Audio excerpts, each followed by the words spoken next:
amamos, Señor, por tu gran misericordia. Gracias, Señor, porque tú eres el que nos sustentas, el que nos sostienes de tu mano, Señor. Gracias, Señor, porque en ti somos más que vencedores. Porque, Señor, tú diste tu vida en la cruz del Calvario, Señor. Y no diste tu vida y eres el sacrificio perfecto delante del Padre para redimirnos de toda maldición, redimirnos de todo pecado, de toda maldad, de toda enfermedad.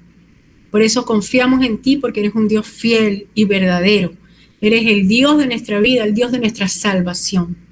Hoy nos ponemos delante de ti, Señor, como iglesia, como hijos tuyos, para que tú, Señor, derrames tu gracia sobre nosotros y nos ayudes en todas nuestras necesidades que tenemos, a nivel espiritual, a nivel físico, a nivel emocional, a nivel familiar, a nivel ministerial también, Señor. Y también ponemos delante de ti nuestro tiempo de estudio, Señor, en tu palabra, en esta materia de hermenéutica.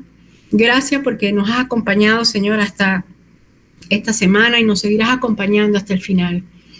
Te quiero pedir, Señor, por nuestro hermano que hoy trae la palabra, Señor, para que tú seas quien derrame sobre él, Señor, tu gracia, tu sabiduría, que estas sean palabras de exhortación, de aliento, Señor, para nosotros, y que nosotros podamos ser enseñados, Señor, en esta porción de Efesios 5, del 11 al 20, con lo que nos va a traer hoy nuestro hermano Edgar.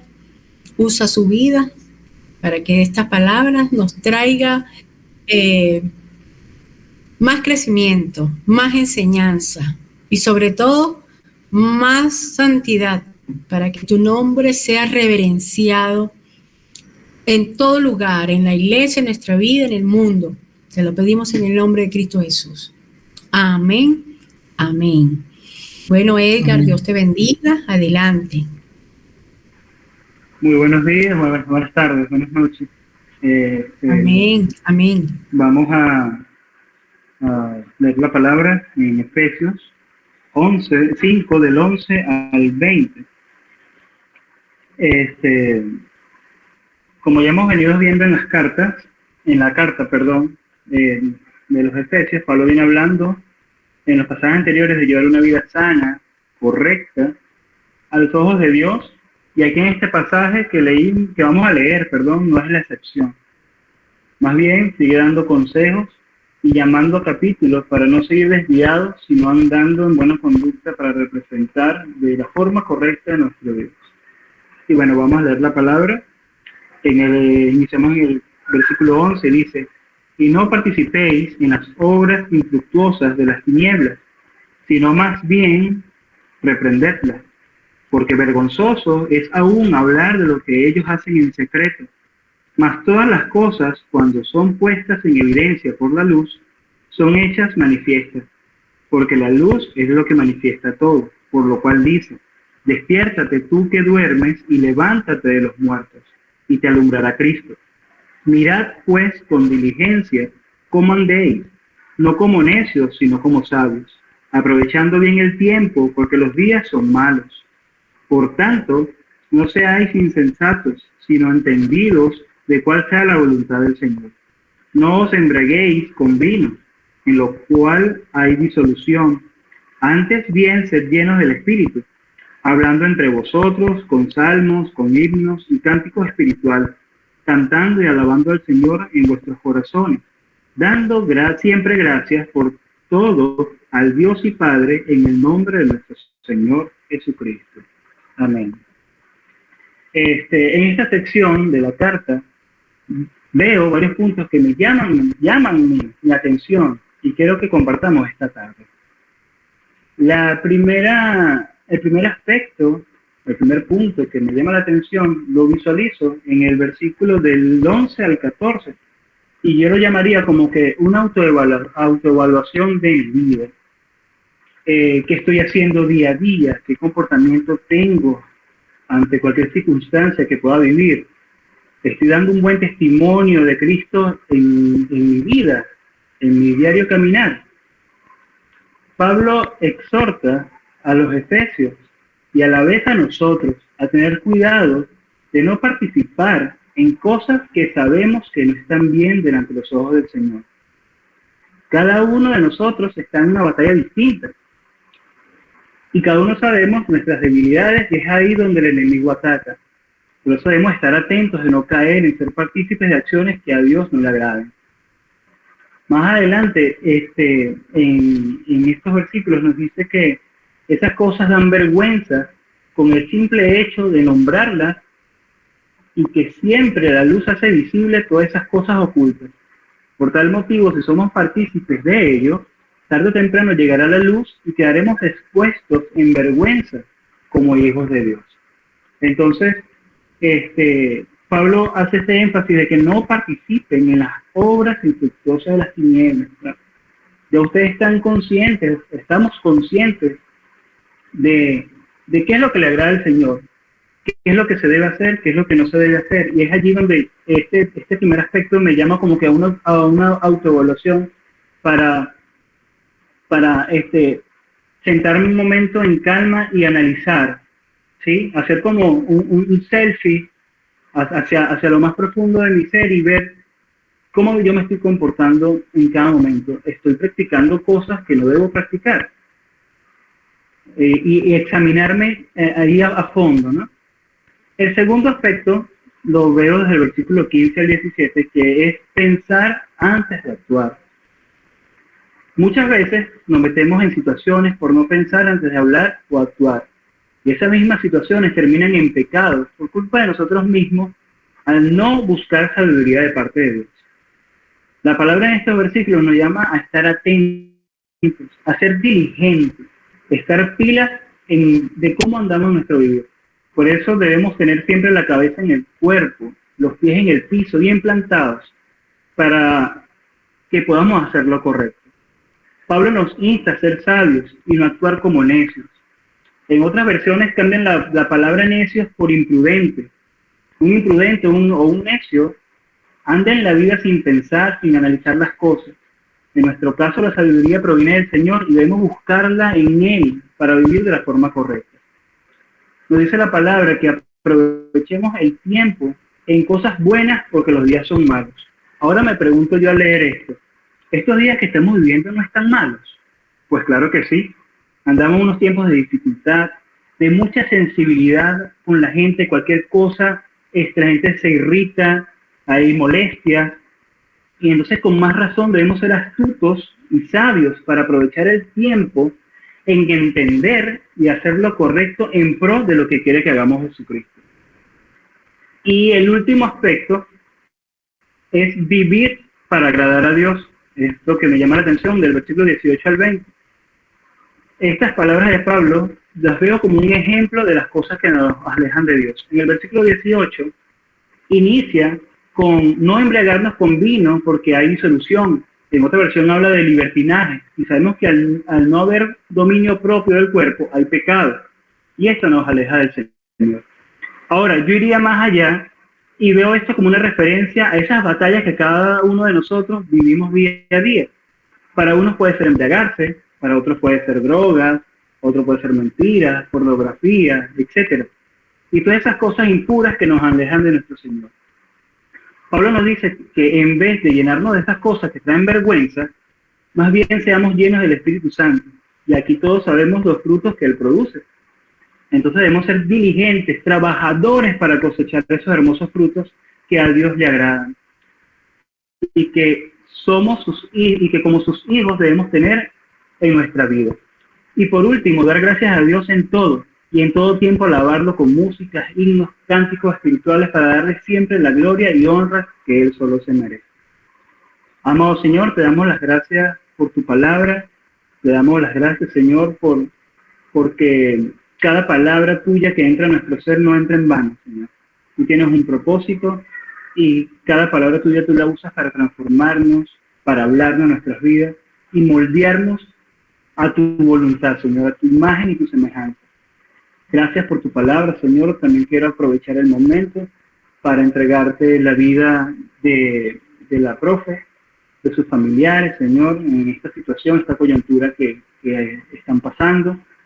Te pido que les des paz, que puedas tú, Señor, abrazarlos, que puedas tú acobijar, Señor, que puedas tú envolverlos en algodón, Señor, en lo más tierno, Señor, ese amor profundo, suave, sutil, a cada uno de ellos, Señor, que ellos puedan experimentar ese gozo que solamente tú das en medio de esta situación incómoda y triste, Señor.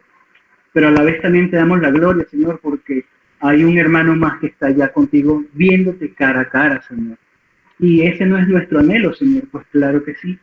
Y yo también te doy gracias por eso, Padre, porque en lo más profundo de nuestro corazón, Señor, está ese deseo de tenerte allí cara a cara, Padre. En ese lugar donde no habrá llanto, no habrá dolor, donde solamente habrá alegría. Y ya hay un hermano que llegó a la meta, Señor, y está allí. Y también te damos gracias por eso. Y tenemos la esperanza de que ese momento de menos llegará a nosotros y estaremos gozosos delante de tu presencia. Bendito seas mi Señor en Cristo Jesús. Amén. Dios le bendiga, hermanos.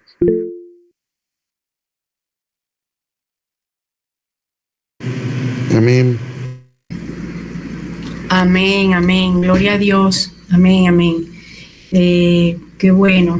El Señor es bueno. Esa palabra es impresionante.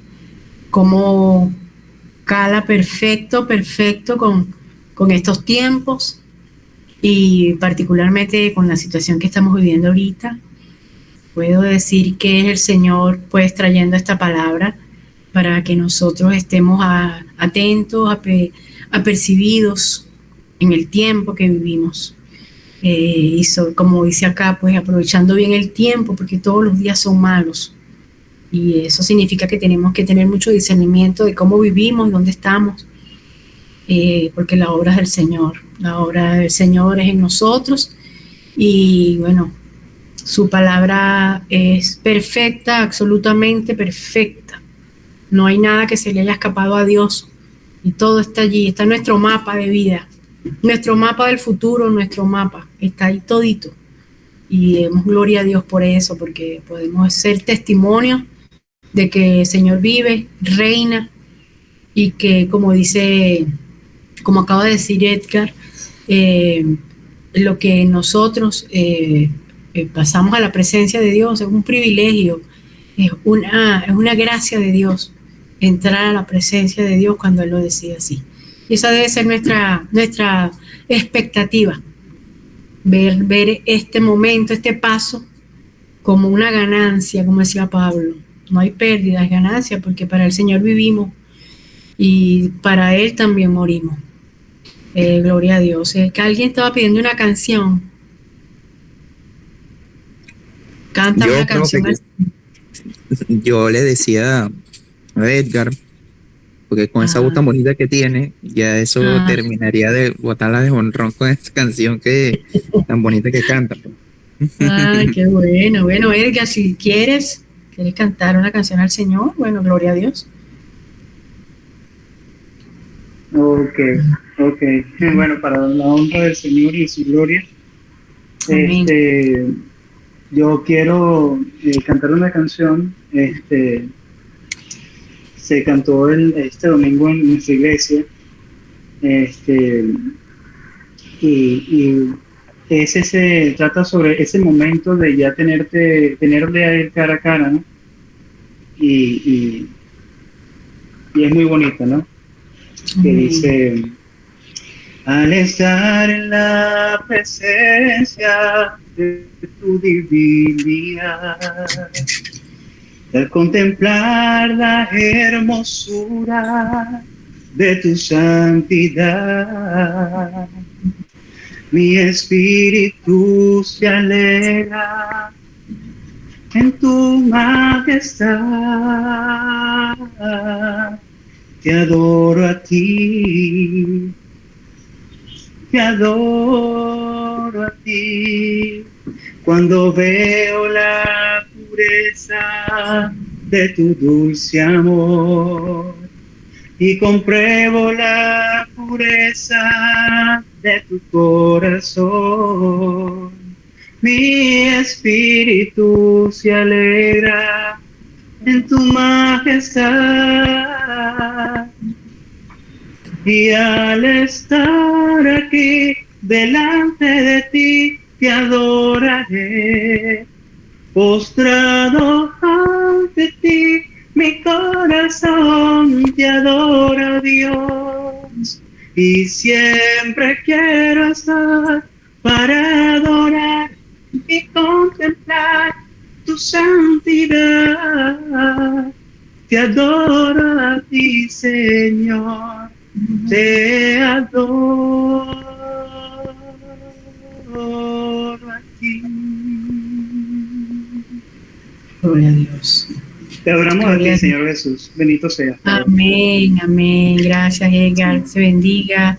Gloria al Señor, porque Él vive, porque reina, porque su amor es infinito y su amor nunca acaba. Y nosotros estamos en sus manos. Amén. Bueno, bienvenidos a todos los que se han incorporado. Gracias por su paciencia, gracias por su esfuerzo, por su tiempo para el Señor. El Señor es bueno con nosotros y nosotros, dice Pablo, que las mejores obras son nuestras, son trapos de inmundicia y no tenemos nada con que agradar a Dios. Solo un corazón agradecido, un corazón que le adore, que le cante, que le sirva, es lo que Dios espera de nosotros. Nosotros seamos humildes, sencillos y que todo sea para su honra y su gloria. Amén. Bueno, entonces, damos gracias a Dios, bueno, porque ya estamos ya estamos 13 personas, gloria a Dios. Creo que algunos están conectados doble, ¿verdad? Tenemos a Ketty, Dios te bendiga, Ketty, Dios te bendiga, Milagro, Nelly, Dios te bendiga. Amén, gracias. Oneida, Jorvi, Jesús, Edgardo, Edgar, Daniel, Carlos y Ana. No sé si faltó alguien por nombrar, me avisan. Y bueno, estamos aquí fieles al Señor. Bueno, la semana pasada... Ajá. No escuché, allí no escuché. Bueno, disculpe si no nombré a alguien. A ver, creo que alguien llegó por aquí. Nelly, Nelly, no te nombré. Dios te bendiga, Nelly. Te bendiga. Bueno, la semana pasada queríamos ver lo de la de Apocalipsis. Bueno, la semana pasada, como les comenté, también estuvimos de duelo. Una tía de 82 años falleció el domingo pasado, domingo antepasado, y el martes pasado fue su cremación, fue en Los Teques. Llegamos aquí casi a las 8 de la noche, pues venirse de allá poco tarde nos afecta un poco, estamos en Cuba y bueno, bajar un poco es un poquito lento, pues, pero veamos bien, gracias al Señor. Entonces, bueno, habíamos comentado que íbamos a ver algo de Apocalipsis. Queríamos ver algo aquí. Yo traje en primer lugar acá un resumen, es un videíto animado muy bueno acerca del género literario, acerca del libro como tal. Vamos a ponerlo. Vamos a ver si se logra ver bien. Cualquier cosa me... Apocalipsis, el libro de la revelación de Jesús. El autor de este libro, que por cierto no se llama Apocalipsis, se nombra al principio. Fue escrito por Ferente, un judío mesiánico que viajaba enseñando en la iglesia primitiva. Sea el Juan que fuera, deja claro en el párrafo introductorio qué clase de libro ha escrito. Primero que nada, lo llama una revelación o apocalipsis. La palabra griega es apocalipsis y se refiere a un tipo de literatura muy conocida para los lectores de Juan, debido a las escrituras hebreas y a otros textos judíos populares. El género apocalíptico registra los sueños y visiones simbólicas del profeta, los cuales revelan la perspectiva celestial de Dios en la historia y en los eventos actuales, de modo que el presente pueda ser interpretado a la luz del resultado final de la historia. Y Juan dice que este apocalipsis es una profecía, lo que significa que es una palabra procedente de Dios para el pueblo de Dios, hablada a través de un profeta, usualmente para advertirles o para consolarles en un tiempo de crisis. Al llamar a este libro una profecía, Juan está diciendo que se levanta en la tradición de los profetas bíblicos y está trayendo su mensaje a una culminación. Esta profecía apocalíptica fue enviada a personas reales a quienes Juan conocía. El libro empieza y concluye con una carta circular que fue enviada a 7 iglesias en la antigua provincia romana de Asia. Ahora, el 7 es un número lleno de significado para Juan. Es un símbolo de plenitud basado en los 7 días del ciclo del Sabbat en el Antiguo Testamento. Y Juan ha entretejido el número 7 en cada parte de este libro. Ahora, con esta introducción, Juan nos ha dado una guía clara acerca de cómo quiere que entendamos este libro. La apocalíptica judía se comunica a través de imágenes simbólicas y números. No es un código secreto que predice la fecha del fin del mundo.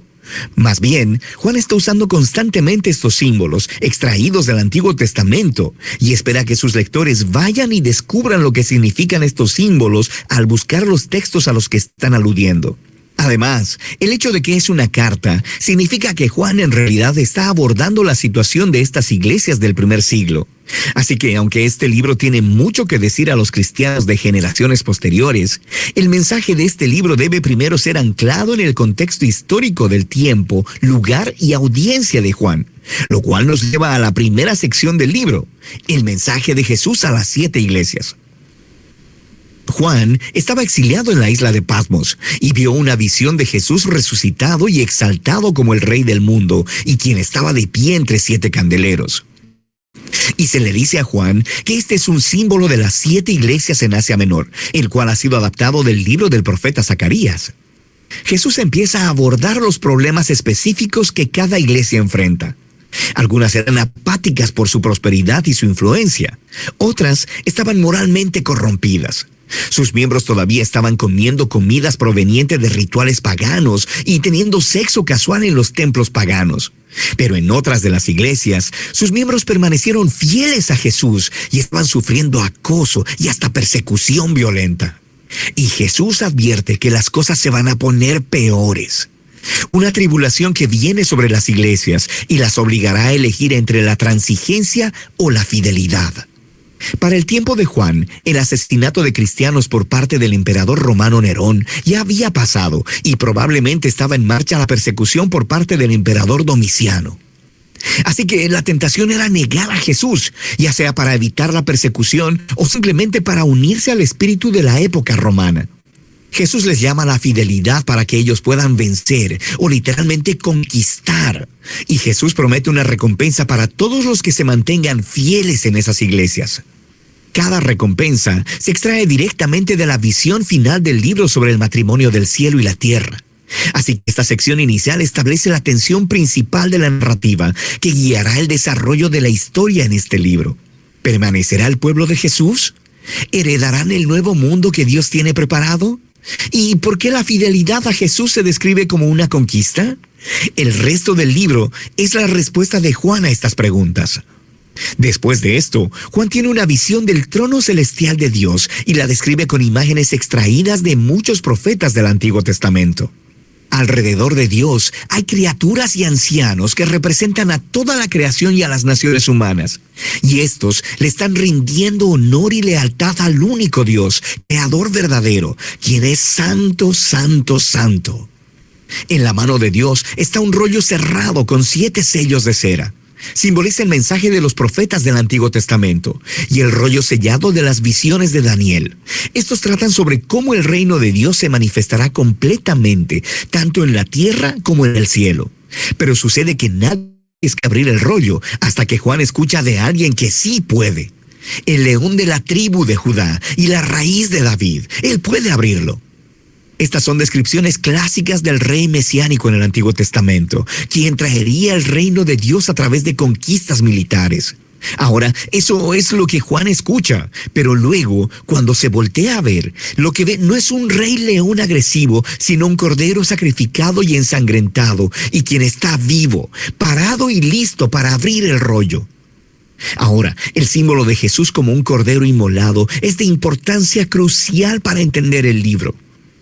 Juan está diciendo que la promesa del Antiguo Testamento sobre el futuro y victorioso reino fue inaugurada a través del Mesías crucificado. Jesús venció a sus enemigos al morir por ellos como el verdadero Cordero Pascual, para que así ellos pudieran ser redimidos. Debido a la resurrección, la muerte de Jesús en la cruz no fue una derrota. Fue su entronización, fue la manera en que conquistó al mal. Así que esta visión concluye con el Cordero junto a aquel que estaba sentado en el trono, y juntos son adorados como el único verdadero Creador y Redentor. Y así, el Cordero inmolado comienza a abrir el rollo.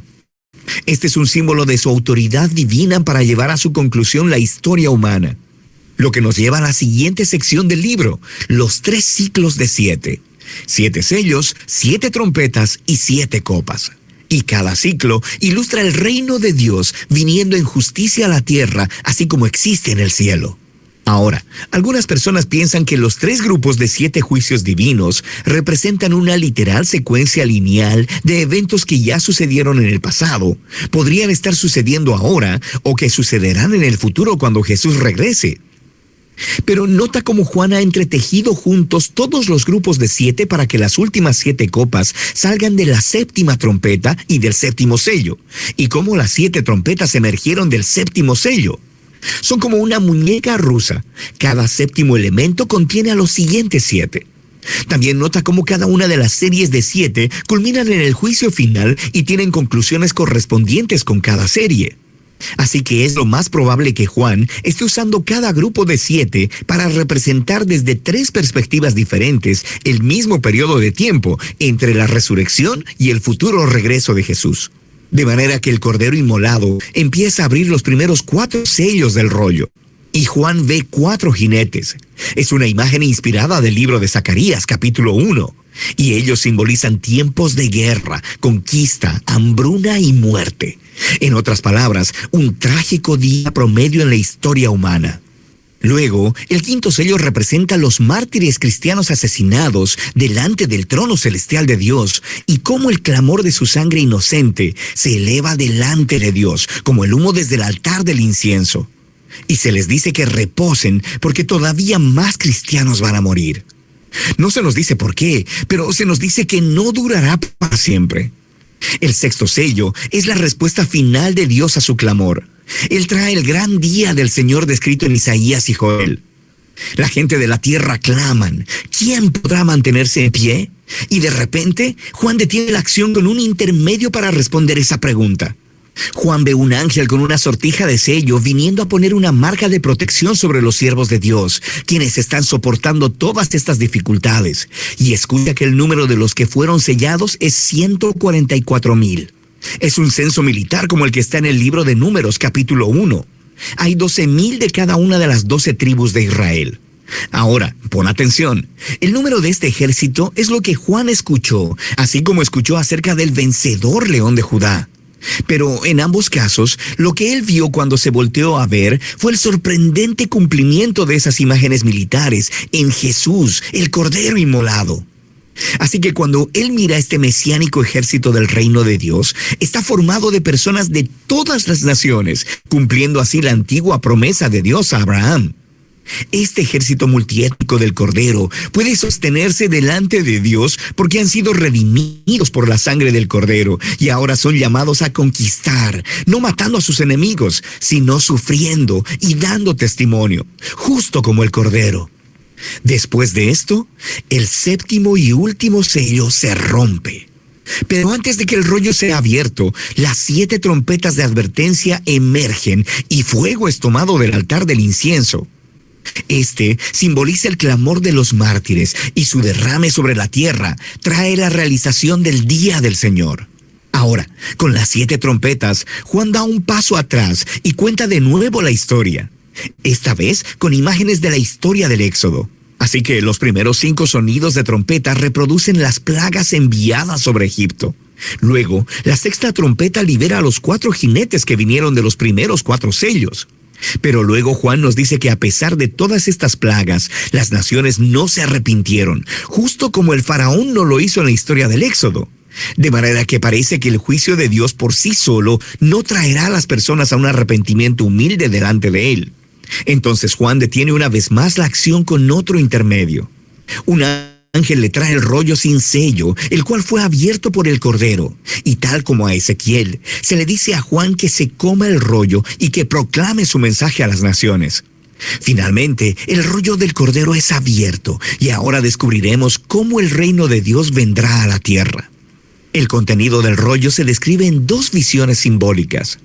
Primero, Juan ve el templo de Dios y a los mártires junto al altar, y se le dice que mide el templo y que los separe. Es una imagen de protección tomada de Zacarías capítulo 2. Pero los atrios de la ciudad son excluidos y son pisoteados por las naciones. Ahora, algunos piensan que esto se refiere literalmente a la destrucción de Jerusalén que sucedió en el pasado o que sucederá en el futuro. Pero lo más probable es que Juan esté siguiendo la tradición de Jesús y los apóstoles, quienes usan el nuevo templo como un símbolo del nuevo pueblo de Dios. En ese caso, esto es una imagen de cómo los seguidores de Jesús puede que sufran persecución por parte de las naciones, pero esta derrota externa no puede quitarles su victoria por medio del Cordero. Esta idea se expande en la segunda visión del rollo. Dios designa a 2 testigos como sus representantes proféticos a las naciones. Y una vez más, algunas personas piensan que esto se refiere literalmente a 2 profetas que aparecerán algún día en el futuro. Pero Juan los llama candeleros, lo cual es uno de los símbolos que claramente usa para identificar las iglesias. Así que esta visión es probablemente acerca del rol profético de los seguidores de Jesús, quienes deben llevar el manto de Moisés y de Elías y llamar a las naciones y a los gobernantes idólatras para que se vuelvan al único Dios verdadero. Pero luego, de repente, una horrible bestia aparece, que permite que el lector recuerde Daniel capítulo 7, y la bestia conquista a los testigos y los mata. Pero luego, Dios resucita y vindica a los testigos delante de sus perseguidores, y el resultado final es que muchos de entre las naciones finalmente se arrepienten y dan gloria al Dios creador en el día del Señor. Ahora detente, piensa en la historia hasta aquí. Los juicios de advertencia de Dios a través de los sellos y las trompetas no generaron arrepentimiento entre las naciones, justo como las plagas del Éxodo solo endurecieron el corazón de Faraón. Pero el Cordero conquistó a sus enemigos al amarlos, muriendo por ellos. Y ahora el mensaje del rollo del Cordero revela la misión de su ejército, la iglesia. El reino de Dios será revelado cuando las naciones vean a la iglesia imitando el amoroso sacrificio del Cordero, no matando a sus enemigos, sino muriendo por ellos. Es la misericordia de Dios demostrada a través de los seguidores de Jesús que llevará a las naciones al arrepentimiento. Esta sorprendente declaración es el mensaje del rollo abierto que Juan ha colocado justo en el centro de todo el libro. Después de esto, la última trompeta suena y las naciones son sacudidas, conforme el reino de Dios viene a la tierra como es en el cielo. Así que ahora sabemos cómo la iglesia dará testimonio a las naciones y dará la nueva creación. Pero ¿quién es esa terrible bestia que hizo guerra al pueblo de Dios? ¿Y cómo terminará toda esta historia? Juan nos dirá esto en la segunda mitad del libro de Apocalipsis.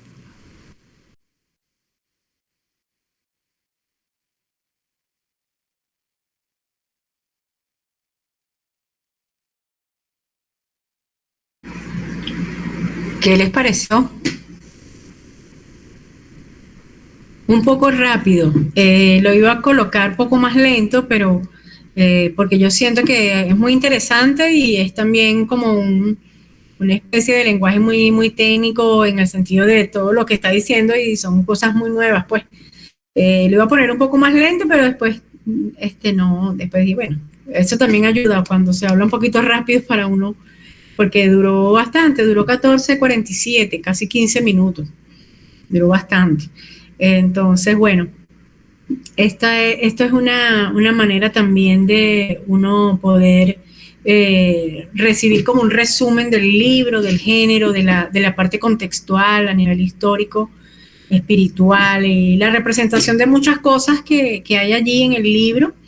Y por lo general, bueno, particularmente yo antes, cuando era jovencita, pues cuando comencé el camino del Señor a los 16 años, cuando me bauticé, a mí me daba como miedo leer el libro Apocalipsis, me daba así como, wow, eso es una cosa como sellada, eso es como peligroso.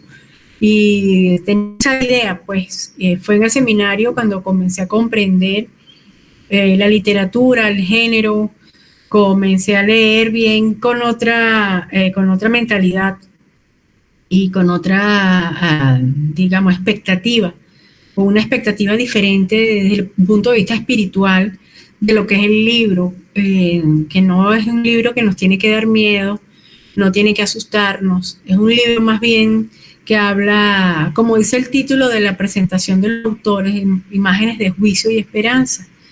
Dios es un Dios que le agrada que haya justicia, porque Él es un Dios justo, pero siempre en medio de su palabra, en toda su palabra vamos a encontrar esperanza. Desde Génesis 1:1, cuando había caos, la tierra estaba desordenada y vacía, ahí estaba Dios, y cuando está Dios, hay esperanza. Siempre, en toda circunstancia, donde hay oscuridad, tiniebla, pecado, hay esa incertidumbre, la presencia de Dios hace que haya certeza de vida, certeza y de esperanza de vida, orden, santidad, espiritualidad, pureza, santificación. Y el libro de Apocalipsis ofrece eso y mucho más. Entonces, yo les voy a hacer llegar el video que yo tengo de la presentación para poder avanzar con lo que tenemos que hacer a partir de la semana que viene.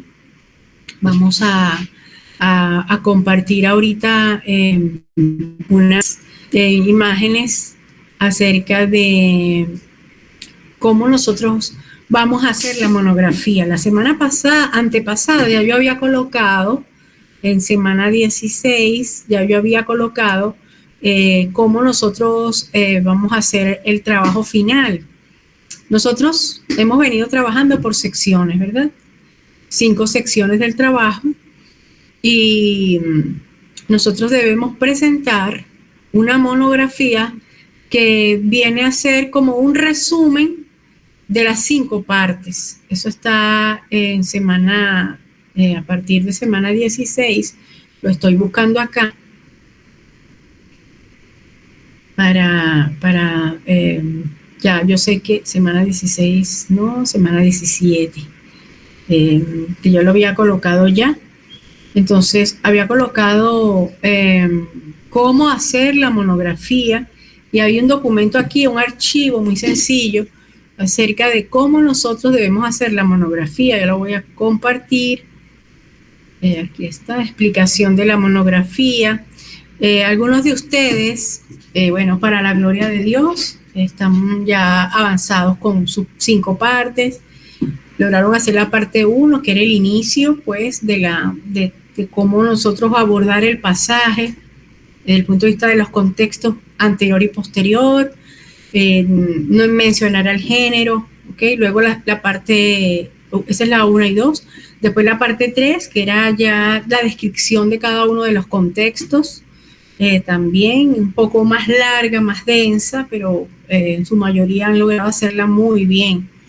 Este grupo ha sido un grupo que tiene unas producciones escritas muy buenas, coherentes, y sobre todo respondiendo a lo que se pide. Y eso es muy bueno. Todos han sido bien, han entregado muy completos sus trabajos, y de verdad, bueno, gloria a Dios. Luego vino la parte 4A, que venía a ser, ya entramos en la parte de la gramática, lo que tiene que ver con el estudio de las palabras clave en el pasaje, la etimología, la historia de la palabra. También fue un trabajo bien minucioso, que de verdad los felicito porque lograron captar la intención del esquema que se pedía, y lo hicieron excelente.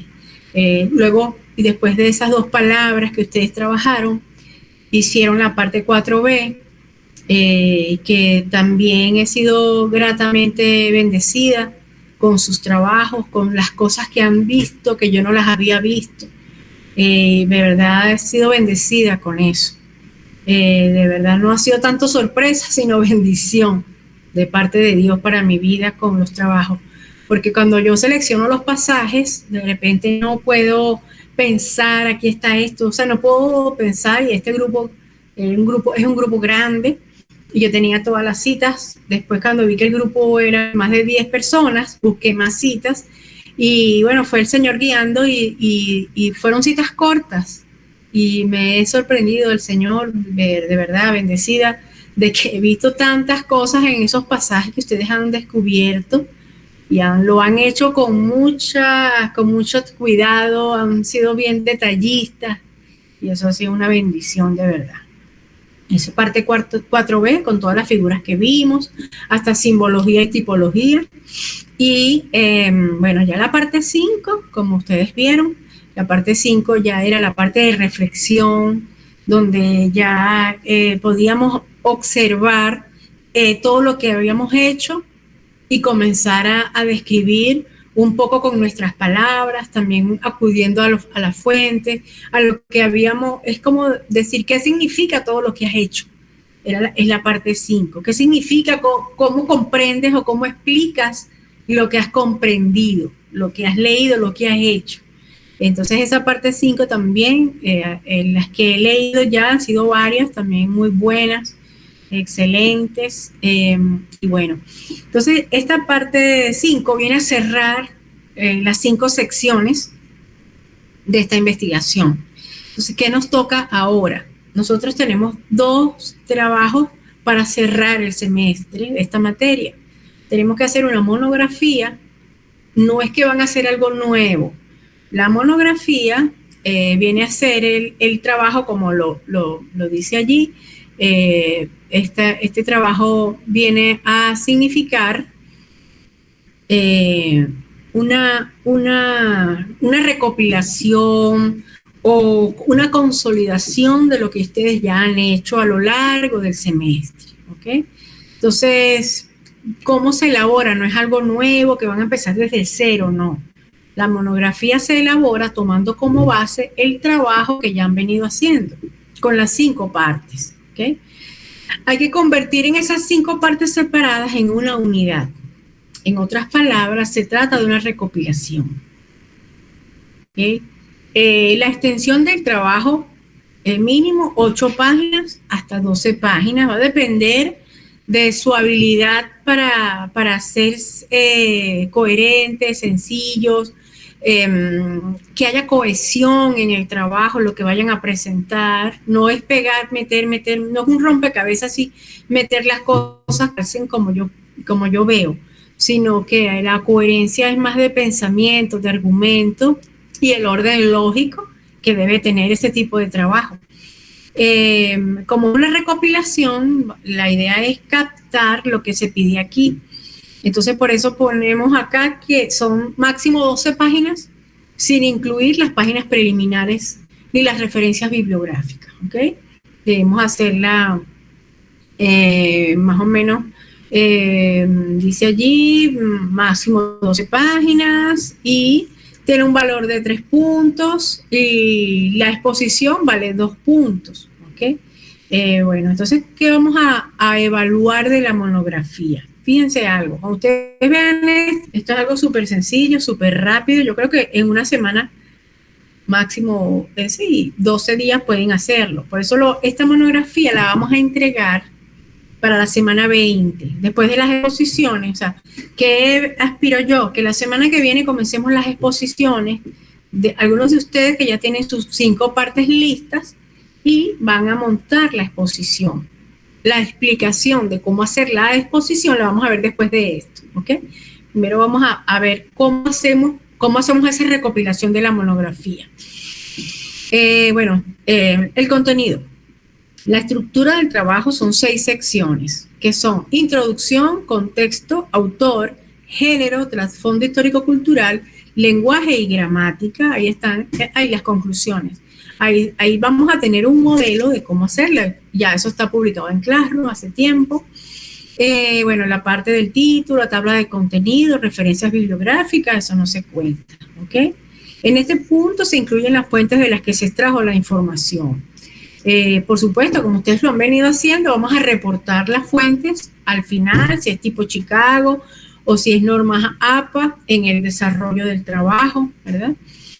Y, por supuesto, al final vamos a tener también la lista de referencias utilizadas o libros y páginas, enlaces que ustedes han visitado para armar todo este trabajo. Ahí dice la puntualidad en la entrega. No, eso no, nadie va a perder nada por eso. La limpieza del trabajo. Nosotros necesitamos pulir el trabajo, que no haya errores ortográficos, errores de tipeo, que a veces uno está escribiendo y se salta una línea. Eso me pasaba a mí mucho cuando yo tenía un equipo que ya estaba ya en sus últimas condiciones, ya estaba a punto de terminar su ministerio, y ese equipo estaba dando mucho error. Entonces yo estaba escribiendo y se saltaba para otra línea y yo no me daba cuenta que estaba escribiendo en otro lado, y de verdad eso era un desastre. Entonces la idea es que nosotros aquí vayamos revisando lo que voy leyendo. Vamos, antes de entregarlo, leerlo, que otra persona también lo lea, para que la persona que no conoce lo que usted está haciendo pueda ver, si hay coherencia. No, esto está malo, aquí no entiendo esta idea con la otra, y podamos hacer algunos ajustes antes de enviarlo, ¿ok? Por eso hablamos de la limpieza del trabajo, errores tipográficos, revisar bien el formato. Vamos a ver un formato de la monografía más ahorita al terminar esto. Bueno, hay que tener cuidado con los márgenes, sobre todo los márgenes derecho, izquierdo, que estén alineados los párrafos justificados. Pues utilizar ese su menú allí de Word para justificar, y no dejarlo todo del lado izquierdo, porque entonces se ve todas las líneas así como un arbolito, y no es la idea, con piquitos, no. La idea es que todo esté bien presentado, ¿verdad? Como digno de un seminarista, digno de un estudiante de seminario que está preparado para entregar un trabajo bien organizadito, presentable. La letra 12 se puede ser interlineado de 1, máximo 1,5, creo que está bien, aunque si es de 1,52 va a ser como 20 páginas quizás, pero yo creo que si se hace de 1,5 está bien, pues, para facilitarle a ustedes su lectura, y también para mí, pues está bien. El que lo quiera hacer interlineado de 1, perfecto, no hay problema, pero es que entre párrafo y párrafo haya doble espacio, para que no se comprima tanta la información. Esto que está acá es las secciones, cómo va dividido el trabajo. Las páginas preliminares son la portada, ¿verdad? Donde está nombre, apellido, la materia, el título. Si yo le quiero dar un título a mi trabajo, yo se lo voy a dar. Eso ya depende de ustedes, si no simplemente se pone trabajo exegético, trabajo de hermenéutica, y ponen el pasaje. Van a ver unos modelos allí, ustedes van a decidir lo que ustedes quieran sobre eso. Esas son la parte de la portada y la tabla de contenido. El cuerpo del trabajo, primero viene la introducción. En la introducción se indica el tipo de trabajo realizado. Bueno, este es un trabajo exegético basado en el pasaje bíblico, tal y tal, que pertenece al Nuevo Testamento. Este libro contiene tantas secciones, este pasaje se encuentra en tal sección. Ok, eso lo vamos a ver en el modelo. Y la introducción es lo último que se escribe, y que sea una sola página. La idea es que la introducción sea una sola página, porque es algo sencillo y es algo para precisamente dar a conocer lo que yo hice. Contexto, a partir de allí comenzaría el desarrollo con el contexto. Contiene las generalidades del libro bíblico. Aquí se presenta el bosquejo del libro y la ubicación del pasaje en relación con el resto del libro. Esto es el resumen de los pasajes precedentes y siguientes. Parte 1 de la investigación. Esto no es algo nuevo que lo van a hacer ahorita, no. Es copiar y pegar en el modelo de la monografía. No es nada nuevo, ustedes van a ver el modelo. No se está mandando a hacer un trabajo nuevo a última hora, no. Simplemente vamos a ir extrayendo y ir trayendo para acá, dando coherencia. Luego el punto 2, autor y género. En esta sección se presenta lo investigado sobre el autor y los destinatarios, parte 2. Parte 3 sería el trasfondo histórico-cultural. Aquí se presenta lo relativo a los factores geográficos, políticos, religiosos, sociales, que fueron investigados. Todos estos factores que nosotros analizamos en la parte 3, cada uno de ellos tiene un interés particular en la historia para el pasaje, ¿verdad?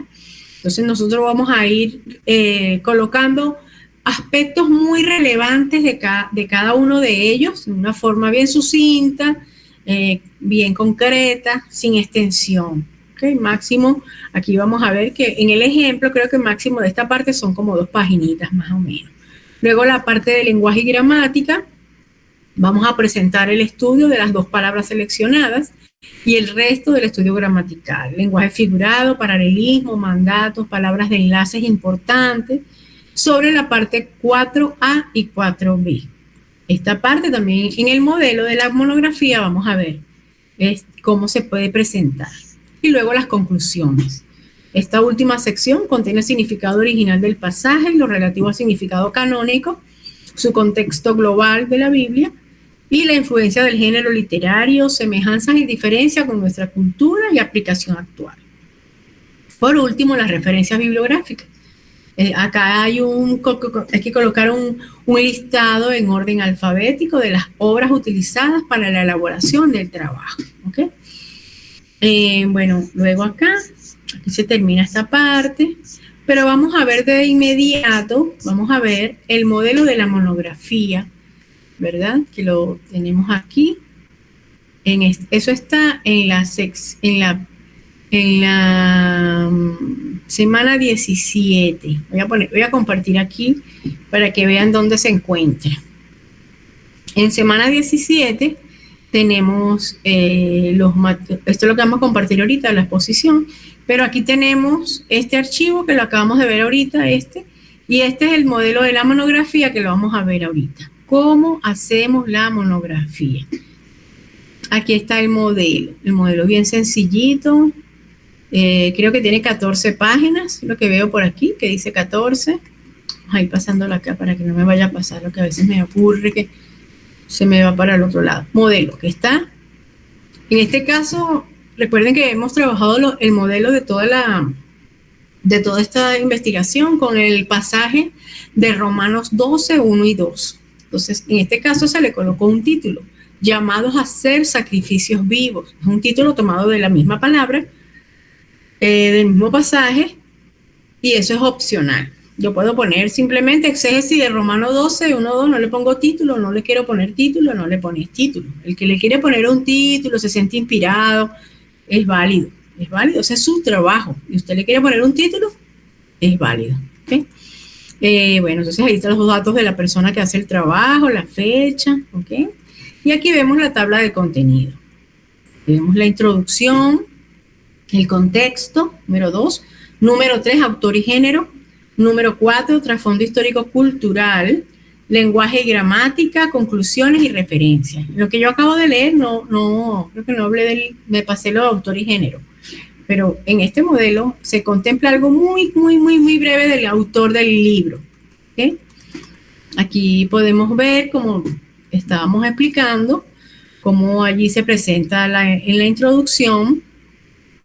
Y este trabajo se configuró, creo. No, está bien. La presente monografía es un estudio exegético y hermenéutico de Romanos 12, 1, 2. El trabajo está estructurado en 7 capítulos en los siguientes contenidos.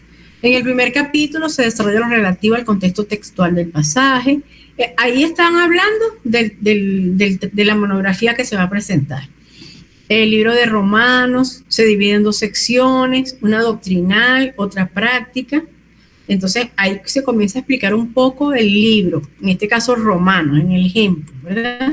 El segundo capítulo, no de Romanos, del trabajo, de la monografía, contiene información acerca del autor de la epístola y sus destinatarios. ¿Okay? Me está dando una fallita aquí. Ok, estoy aquí.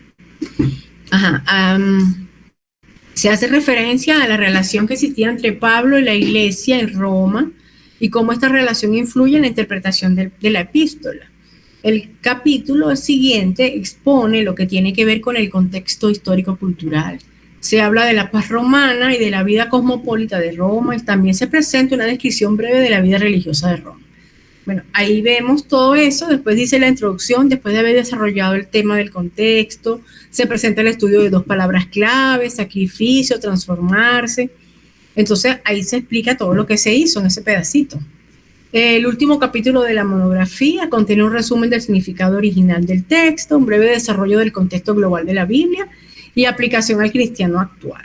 Del estudio realizado se concluye que los mandatos contenidos en Romanos 1:12, originalmente dirigidos a los cristianos romanos, continúan siendo mandatos para los cristianos de cualquier época, y aunque la aplicación práctica en sus detalles sea distinta en diferentes épocas, el llamado a una entrega completa y continua a Dios sigue siendo el mismo que cuando las palabras de Romanos 12:1-2 fueron escritas. Entonces, bueno, esto es una excelente forma también de nosotros cerrar esta introducción. Es válido que ustedes usen este modelo, totalmente válido. No se les olvide, si van a trabajar con eliminar lo de Romanos, porque me ha tocado que de repente se comienza a trabajar. He visto trabajos que por error, por el apuro, por muchas cosas, no se leen y se mandan, y entonces tienen cosas de Romanos que no tienen nada que ver con el pasaje. Por ejemplo, es de género profético, y hay cosas allí de Romanos porque el modelo se quedó coleado allí, se quedó y no se borró eso. Entonces, antes de enviarlo, lo leemos bien para eliminar cualquier cosita del modelo que se nos haya quedado allí. En el contexto, fíjense, esto es algo que ya ustedes hicieron. Presenta la estructura literaria del libro, cómo está estructurado o esquematizado el libro en las secciones. La primera sección es tal, la segunda es tal, allí más o menos, ¿verdad? Todo eso es copiar y pegar porque ya ustedes eso lo tienen hecho. Toda esta parte, en este caso se presenta cómo está esquematizado o estructurado el libro de Romanos, ¿ok? Luego aquí da una explicación acerca del contexto y el pasaje que sigue a Romanos, o sea, el contexto anterior al pasaje, que ya lo hicieron, y el contexto posterior. Sería esta línea que estoy marcando aquí, es el contexto de Romanos 12:1-2, es sumamente importante para poder interpretar bien el pasaje, y entonces explica el capítulo 11, que es el anterior, eso ya ustedes lo hicieron, concluye la primera parte de la epístola, que habla de la obra redentora de Cristo, etcétera, etcétera.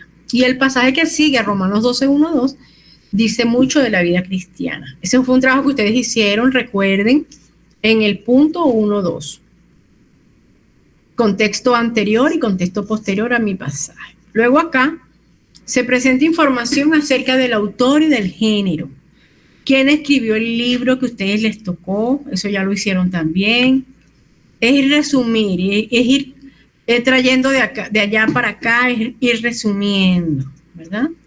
Y fíjense, en este caso solamente fueron 3 párrafos del autor y el género. Algo muy, muy, muy corto. Luego, trasfondo histórico-cultural también. Se van extrayendo algunos párrafos importantes que abarquen lo cultural, lo económico, lo político, lo religioso, dependiendo del pasaje. Donde ustedes vean que qué contextos fueron los más... digamos que tuvo más implicaciones en el tema del texto. Eso considero que deben ser los contextos que nosotros vamos a hablar, pero si por ejemplo el contexto político no jugó un papel tan importante allí, no le voy a dar tanta importancia, y tampoco es copiar y pegar todo igualito. La idea es, bueno, yo voy a darle coherencia y voy a ir eliminando lo que yo considero que no tiene tanta fuerza para aplicar el pasaje. ¿Ok? Entonces, bueno, esta parte es trasfondo histórico-cultural, que sería la parte 4. Al leerlo, es bueno que lo lean todo, ustedes se van a dar cuenta de la intención de cómo hacerlo, cómo presentarlo lo más sencillo posible. Este trabajo se hizo con base en el método Chicago, por eso es que están las citas aquí enumeradas, 6, 7, 8, 9, 10, así. Pues se fueron haciendo en el texto y bueno, con el método Chicago. Entonces, bueno, aquí tenemos esa parte, luego la parte 5, que es la parte de lenguaje y gramática, que sería la parte 4B, ¿verdad? Parte 4B. Y allí, bueno, ahí se habla muy brevemente de las 2 palabras, la palabra 1, más o menos que se puede extraer de allí, ese significado que para la época, toda esa implicación que ustedes hicieron allí, de toda esa parte histórica. A qué se refiere el significado extrabíblico, y todo eso. Y el impacto que tiene la palabra en el mundo de hoy también es importante que lo hagan. Eso ya ustedes lo tienen, simplemente es traerlo para acá.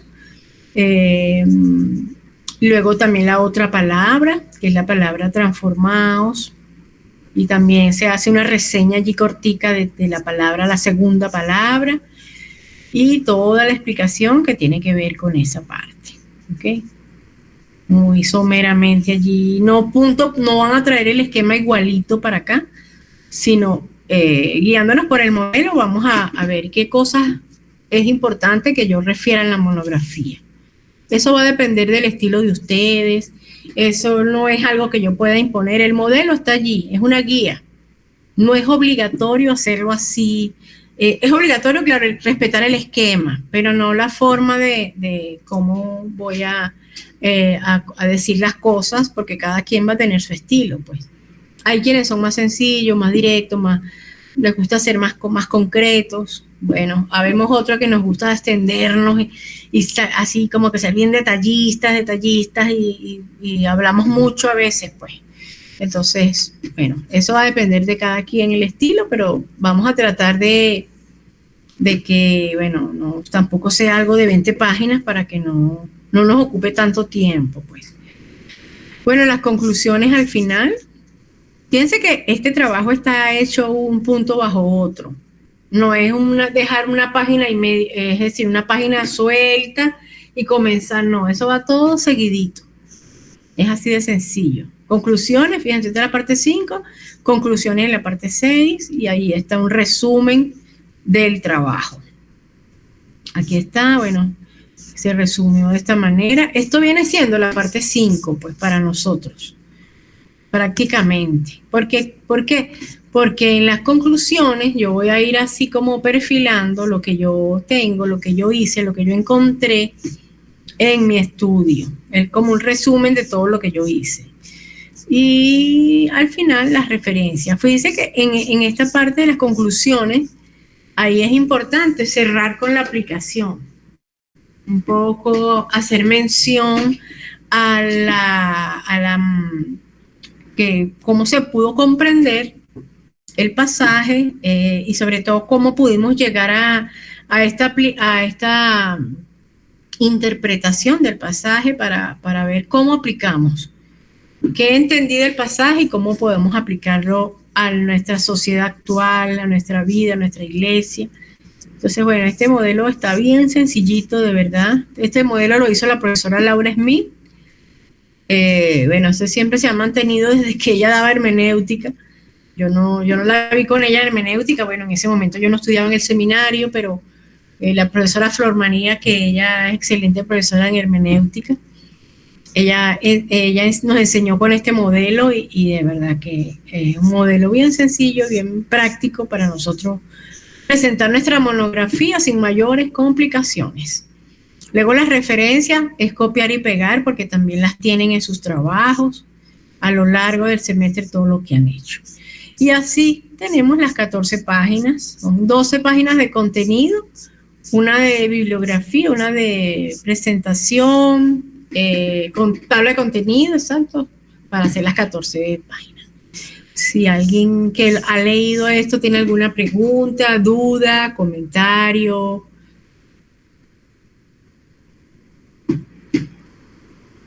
Nosotros vamos a entregar este trabajo después de las exposiciones. Prácticamente vamos a tener 8 días para entregarlo. El que lo pueda entregar la semana que viene, excelente. Porque la idea de esto, bueno, es que nosotros avancemos con la monografía porque va a ser el último trabajo, pero antes la exposición.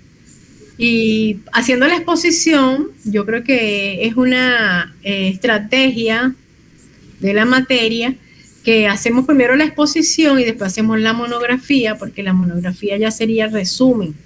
Y una vez que uno expone el trabajo, eso es algo impresionante, que me ha pasado mucho a mí pues como estudiante, que cuando uno hace una exposición, uno está explicando y uno comprende muchas cosas que no podía comprender simplemente escribiendo el trabajo. Cuando uno lo está exponiendo, uno tiene, parece que se incrementa la comprensión de lo que hemos hecho. Entonces, luego de la exposición, ¿qué vamos a hacer? La presentación, vamos a hacer la monografía, vamos a presentar la monografía y la monografía la vamos a presentar en la semana 20, o sea, dentro de 2 semanas. Y tendríamos que comenzar la semana que viene con las exposiciones. Algunos de ustedes ya tienen ya las 5 partes listas y ahorita vamos a ver cómo vamos a montar las exposiciones. Adelante, Edgardo. Bueno, ok, vamos a seguir la línea de todos los trabajos que hemos hecho. Vamos a hacer como que resumen o quizá ampliar también lo que tengamos allí. Vamos a comenzar más o menos desde cuál semana es. Pues ya yo lo tengo casi listo, pero yo he como que lo he vuelto a hacer de nuevo prácticamente. Entonces no he tomado tanto en cuenta lo que ya está hecho ahí. Y me gustaría como que desde qué semana se comienza. Por lo menos son 5 puntos. Está la parte del contexto, que es la primera parte. Déjeme verlo acá, ya va. Un momento. Voy a buscar aquí el trabajo para que aquí tengo que veamos la tabla de contenido. Ajá. Esto es lo que necesitamos, Edgardo. Esto es lo que necesitamos colocar en la monografía. ¿Ok? Este esquema que está aquí. La introducción se hace al final. Ok. La introducción. Ok, ese contexto está desde qué semana comienza, para yo seguir la línea desde ahí. No, pero espérate, tú tienes que ubicarte en la parte 3 del trabajo, en la parte 3, ¿ok? Cuando tú entregaste tu parte 3, eso se refiere a los contextos, ¿ok? A los contextos. Tú debes tener tu trabajo archivado en algún lado, en algún documento en tu computadora, ¿verdad? Entonces tú vas a ir revisando parte 3, parte 4A, parte 4B, parte 5 y la parte 1, que es la parte de la introducción, un poco allí. La parte del contexto es la parte 3. Sí, es la parte 3. Ok, en la parte 3. En la parte... Fíjate, ya va un momentico. En el contexto tenemos el contexto anterior y posterior, que no había explicado eso. Aquí nosotros vamos a comenzar a hablar como la especie de la introducción que hicimos en la parte 1 y 2. Esta es la estructura del libro, está en tales secciones, entonces se puede poner lo que ya tú colocaste en tu parte 1. Puedes copiar y pegarlo acá.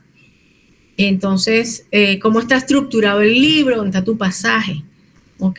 Y luego haces allí una breve explicación acerca de los 2 contextos, el anterior y el posterior a tu pasaje, que eso lo tienes también antes de entrar el autor y género.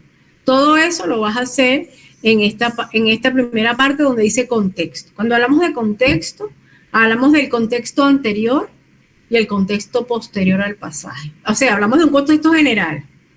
Vamos a resumirlo así. Contexto general del libro.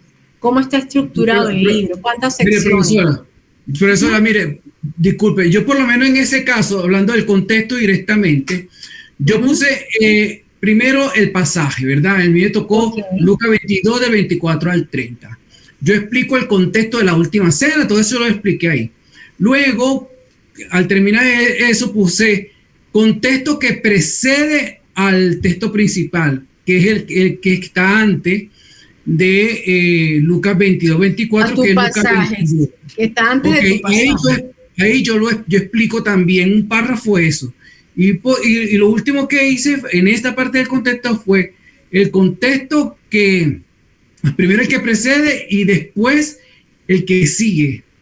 Y también lo expliqué. Y ahí cerré la parte del contexto y me fui a lo otro que creo que es autor y eso. Pero yo no me fui a la clase que ya yo tenía escrita, sino que prácticamente lo volví a hacer porque tampoco es que sea tan complicado. Pero me gustaría, entonces ya estoy viendo que tengo que irme a las clases y eso a las propias clases, porque es más fácil, es como casi que cortar y pegar, casi. Sí, exactamente. Es cortar y pegar Pero para eso necesitas leer, pues leer bien lo que estás haciendo, ¿verdad? Para que es decir, no vayas a rehacer nada, ni vas a hacer un retrabajo. No es un retrabajo, es simplemente ir tomando para presentar lo que ya has hecho, pero de una forma más sencilla, no tan extensa, no tan explicativa, sino ir como tomando las partes más importantes. Cuando hablamos después de la introducción de los contextos, primero hablo del libro general, de cómo está estructurado el libro, dónde está mi pasaje, y hago una reseña, presento su estructura, cortica allí, ¿okay? Más resumida. Si es muy largo, puedo también colocarlo, agruparlo de una forma más sencilla. Y si no presentarlo, la mayoría lo presentó muy bien, no fue tan largo. Luego vas a hablar del pasaje anterior, pasaje posterior. ¿Dónde está? Es decir, mencionar esos contextos inmediatos a tu pasaje, inmediato, anterior y posterior. Bueno, yo lo que quería decir era por lo siguiente, creo que igual no está mal, porque por lo menos ya yo lo hice.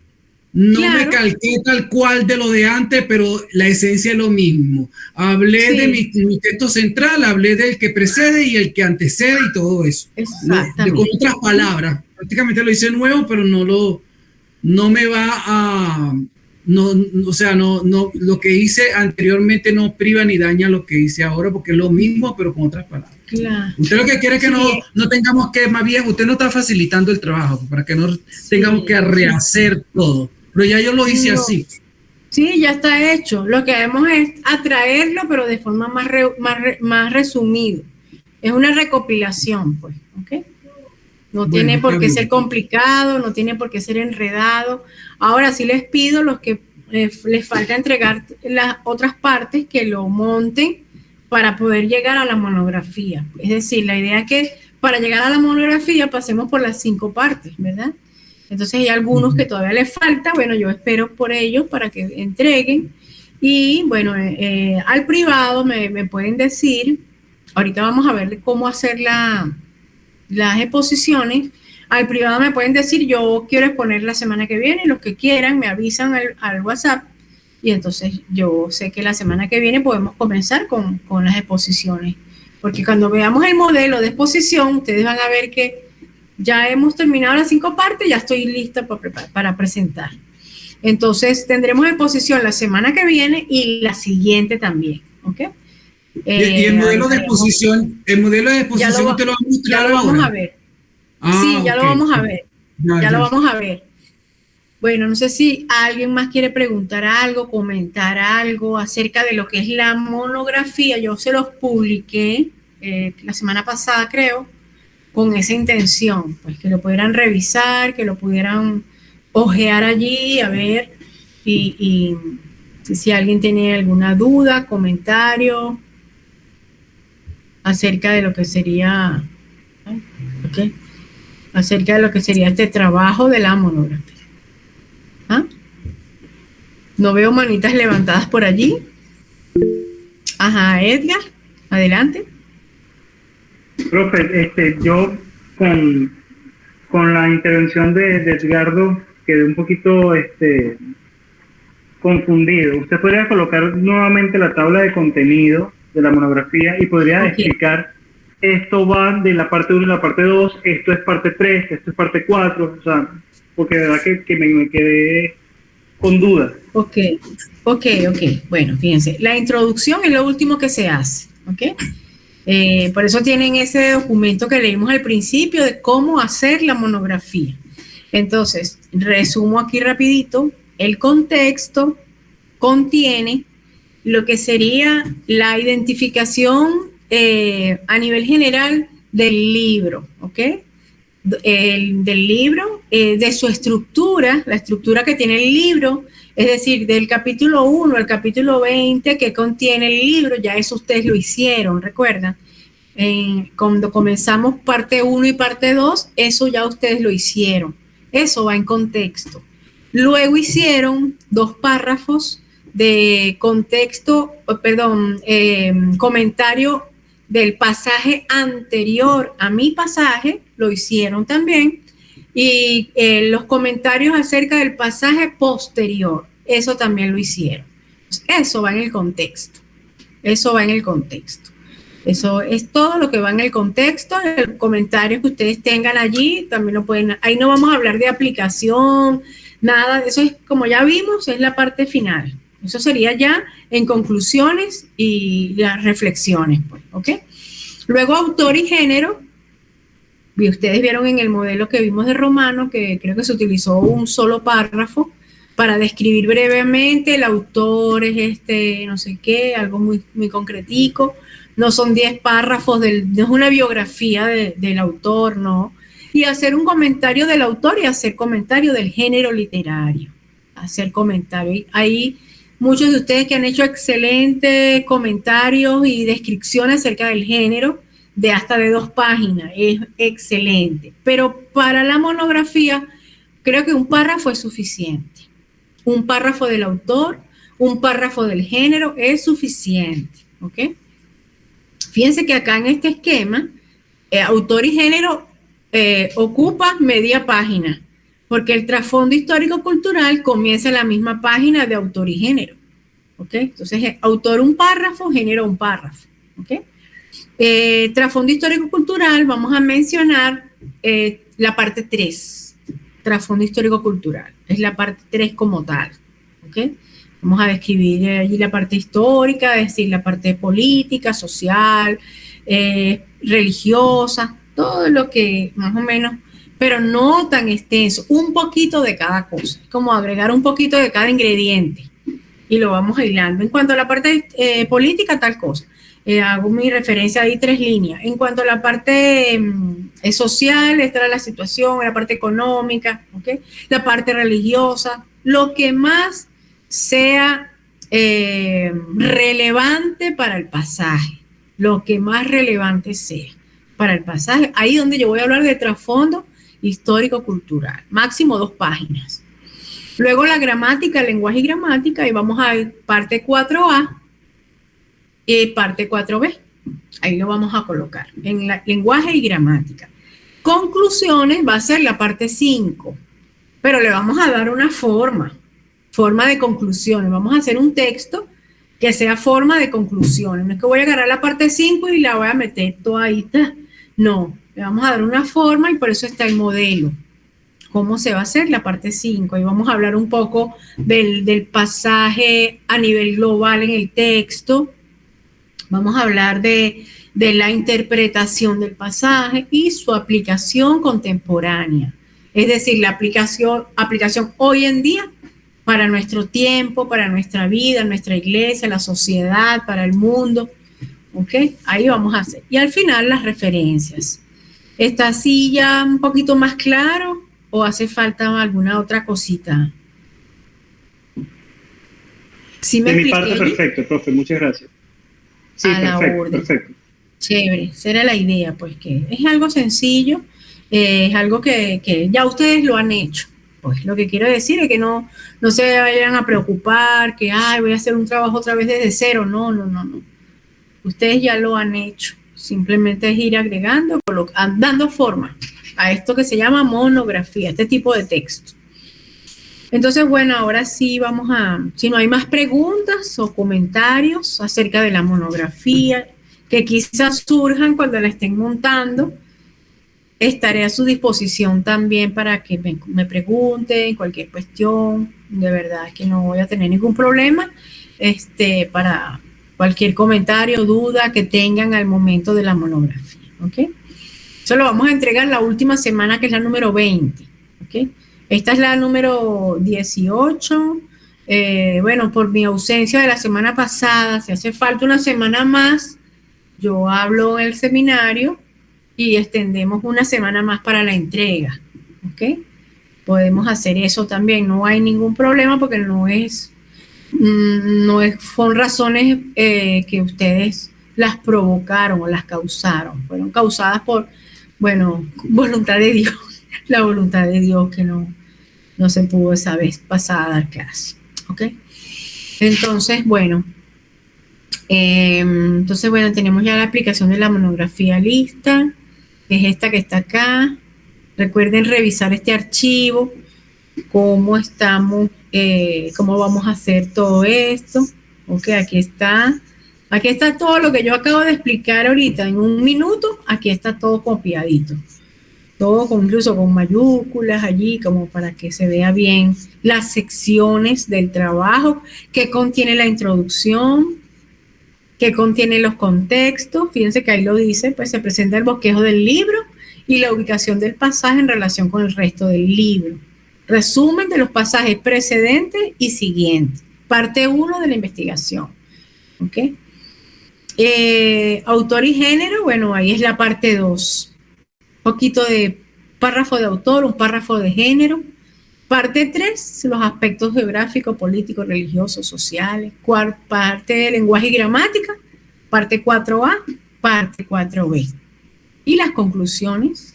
Contiene significado original del pasaje, el pasaje relativo al significado canónico o contexto global de la Biblia, y el género literario, cómo influye el género literario en la interpretación del pasaje. Semejanzas y diferencias con nuestra cultura y la aplicación actual. ¿Okay?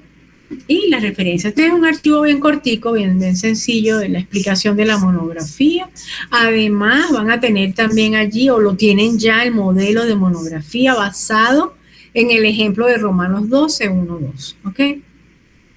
Entonces, bueno, ahora sí vamos a entrar a ver dos modelos de presentación. Vamos a ver dos modelos. Vamos a utilizar este modelo del profesor Ramón Kenaifati, que fue mi alumno de hermenéutica. Vamos a ver su presentación, que lo hizo acá, y yo siempre la tengo de modelo. Uno de los modelos que yo utilizo, la de Ramón. ¿Ok? Fíjense que él colocó su título. Él le colocó el Dios que se involucra. Y ese fue su pasaje que él le tocó. Lucas 11, del 1 al 13. ¿Ok? Entonces, bueno, eso, como les digo, eso va a depender del estilo de ustedes. ¿Ok? La lectura del pasaje hay que colocarlo en la lámina número 2. Todo el pasaje. En aquel tiempo los pasajes eran muy largos. Yo estaba, bueno, cuando comenzamos online, ya yo tenía ya como 2 años dando hermenéutica y tenía esa tradición de los pasajes muy largos, pero esta vez no, pues encontré que con pasajes bien concretos, bien máximo de 9 versículos, vi que también se hace el trabajo, pues. En este caso hay que colocar todo el pasaje en una lámina. Y creo que el que más versículos tiene, creo que tiene 12 versículos, 10 versículos, no sé. Entonces, es importante el pasaje en una lámina, ¿ok? Ustedes le ponen el diseño que ustedes quieran, el fondo, lo importante es que sea claro y las letras sean oscuras. Porque si pongo un fondo blanco y las letras son amarillitas o rosaditas, no lo vamos a poder ver bien. Entonces, que haya contraste entre el fondo y las letras. Si las letras son blancas o amarillas, el fondo tiene que ser oscuro para poderlo leer bien, para que todos lo disfrutemos, pues. Aquí está información acerca del autor. Después del pasaje, información acerca del autor, una sola lámina. Algo muy corto. Ustedes le dan al estilo que ustedes quieran. Una sola lámina para el autor.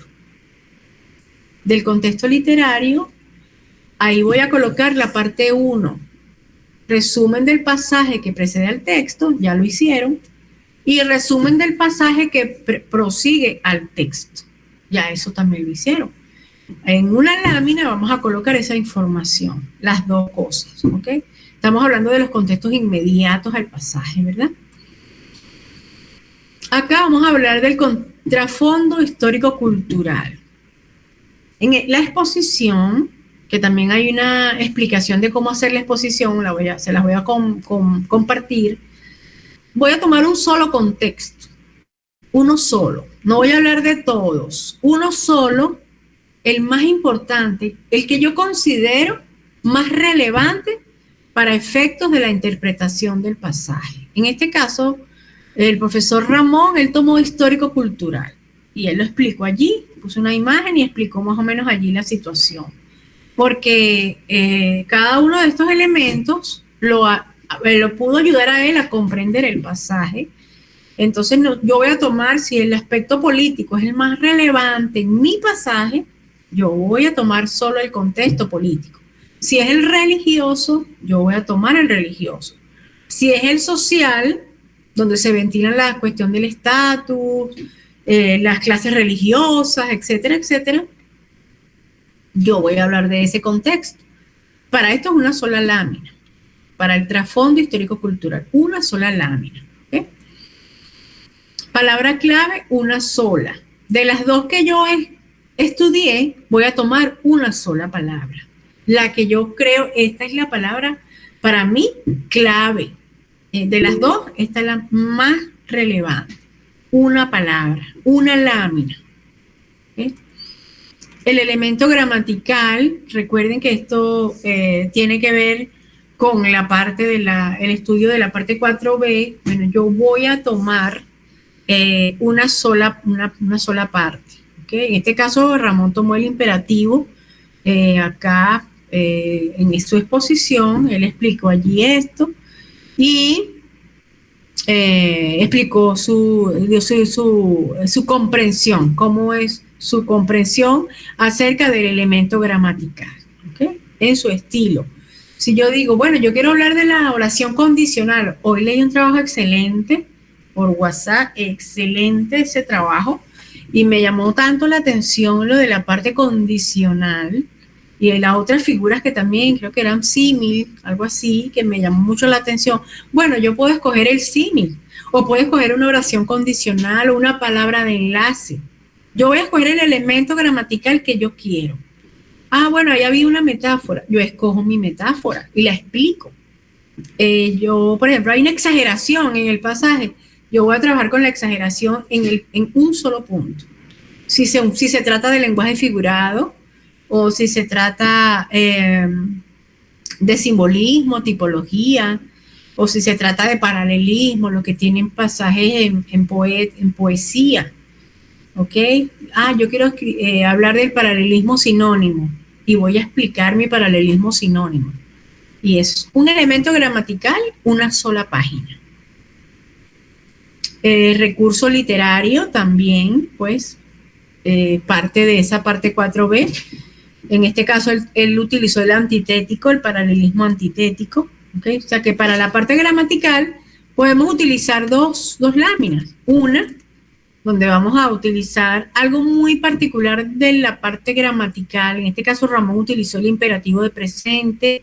Perdónanos, creo que lo de él era el Padre Nuestro, este pasaje. Entonces, él tocó ese punto y después habló de una sola lámina, el recurso literario, y utilizó el paralelismo antitético. Él lo vio allí en el pasaje. Significado original, fíjense que las láminas son con palabras muy precisas y textos muy cortos. Textos muy cortos, que se vea bien el fondo, el contraste, ¿ok? Hay una lámina que es para el significado original del pasaje, que es la parte 5. Una sola lámina. Ustedes lo van a hacer libremente, como ustedes quieran. Pueden hacerlo tipo prosa, tipo esquema, como ustedes quieran hacerlo, ¿ok? No hay ningún problema en la presentación que ustedes quieran hacer, ¿ok? No hay ningún problema. Ya te doy la palabra, Ana.